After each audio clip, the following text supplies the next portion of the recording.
ഇന്നലെ ഇവിടെ Kozhikode DRM Palakkad DRM എത്തി റെയിൽവേ പോലീസുമായിട്ട് സംസാരിച്ചിട്ടുണ്ട്. കേസ് രജിസ്റ്റർ ചെയ്തിട്ടുണ്ട്. ഞാനിപ്പോൾ അദ്ദേഹത്തെ വിളിച്ച് സംസാരിച്ചു. ഇന്നലെ ഐശ്വര്യയുടെ അച്ഛനെ ഇന്നലെ അദ്ദേഹം സ്റ്റേഷനിൽ വെച്ച് കാണുകയും ചെയ്തിട്ടുണ്ട്. ഇന്നിപ്പോൾ ഞാൻ രാത്രി അശ്വിനി വൈഷ്ണവിനെ വിളിച്ച് ഇതിൻ്റെ സംഭവങ്ങളെക്കുറിച്ച് ഇപ്പോൾ എനിക്ക് മുഴുവൻ ഒരു റിപ്പോർട്ട് വേണം. നിങ്ങളാരെങ്കിലും ഒരു പെർഫെക്റ്റ് റിപ്പോർട്ട് തരുമെങ്കിൽ തന്നോളൂ. ഓൺ പ്രിൻ്റ് സജീവനെ ഏൽപ്പിച്ചാൽ എനിക്ക് വാട്സാപ്പിൽ കിട്ടും. ഞാൻ അത് വെച്ച് ഇത് കോഴിക്കോട് ജില്ലയിൽ മാത്രമല്ല മറ്റ് പ്രദേശങ്ങളിലുമൊക്കെ ഇത് എങ്ങനെ രാജ്യത്തെവിടെയൊക്കെ ഇതിന് കർശനമായ ഒരു നിയമം കൊണ്ടുവന്ന് ഇത് കൂട്ടിക്കെട്ടിക്കണം. അതിനുവേണ്ടി ഞാൻ ജനങ്ങളുടെ കൂടെ നിൽക്കും. ആരതിനു വേണ്ടി ഒരു സത്പ്രവർത്തനത്തിന് ഇറങ്ങിയാലും അതിനുവേണ്ടി നിൽക്കും. അത്ര എനിക്ക് പറയാൻ പറ്റുന്നു.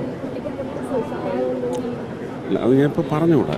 ഇലക്ഷൻ അതിനാ വന്നത്. പക്ഷേ നമുക്കിതൊന്നും പറയാൻ പാടില്ല. അത് ഒരു മര്യാദയല്ലേ. അപ്പോൾ അതിനെക്കുറിച്ചൊന്നും പറയുന്നില്ല. That will be taken care of. ഉണ്ടാവണം. അതാ ഞാൻ പറഞ്ഞത്. അതിപ്പം നമ്മൾ ഇലക്ഷൻ്റെ ഇതിൽ അത് പറയാൻ പാടില്ല. ഒരു പ്രചരണത്തിന് അതൊരു ബലമൊന്നും ഏകാൻ പാടില്ല. അത് ചെയ്യേണ്ടതാണ്. പക്ഷേ ഒരു അസുഖം വന്ന് ഇന്നലെ വളരെ ക്രിട്ടിക്കലായിട്ടുള്ള സർജറിയാണ് നടന്നത്. അപ്പോൾ അതിൻ്റെ എക്സ്പെൻസിന് ആരെങ്കിലും കാത്തു നിൽക്കും. അപ്പോൾ അതൊക്കെ അത് റെയിൽവേ നോക്കണം. അത് അന്വേഷിച്ച് ചെക്ക് ചെയ്ത് അതെല്ലാം സ്മൂത്താക്കിക്കോളാം. അതിനെക്കുറിച്ച് വിഷമിക്കണ്ട. ശരി. അറിയത്തില്ല. ഇതുവരെ സംശയാസ്പദമായ രീതിയിൽ പോലും ആരെയും ട്രേസ് ചെയ്യാൻ പറ്റിയിട്ടില്ല. സ്വാഭാവികമല്ലേ, എറിഞ്ഞിട്ട് എങ്ങോട്ട് പോയിന്ന്. പക്ഷേ ആ പ്രദേശത്തുള്ളവരൊക്കെ ഒന്ന് സൂക്ഷിച്ചിരിക്കണം. ഇനി ഇതുപോലുള്ള ക്രിമിനൽസിനെ കണ്ട പിടികൂടണം, അല്ലെങ്കിൽ പോലീസിനെ അറിയിക്കണം. അല്ലേ, അങ്ങനെ ഒരു ഉത്തരവാദിത്വമുണ്ട്. അല്ലെങ്കിൽ പിന്നെ ആ പ്രദേശവാസികളെല്ലാം ഇതാണ് അവരുടെ മനസ്സിലിരിപ്പ് ഇതാണെന്ന് നമ്മൾ വായിക്കേണ്ടി വരില്ലേ.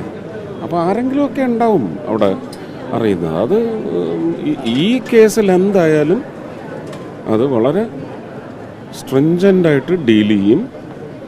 കണ്ടുപിടിക്കാൻ പറ്റുമെന്ന് നോക്കട്ടെ. വന്ദേ ഭാരത് വന്ന കാലം തൊട്ട് എറിയുന്നുണ്ട്. കൊണ്ടുവയ്ക്കുന്ന നോർത്തിലുമൊക്കെ ഉണ്ടത്. ട്രാക്കിൽ കല്ല് വയ്ക്കുന്നതും തടസ്സം വയ്ക്കുന്നതും ക്രാക്ക് ഉണ്ടാക്കുന്നതും ഒക്കെ ചെയ്യുന്നുണ്ട്. നമുക്ക്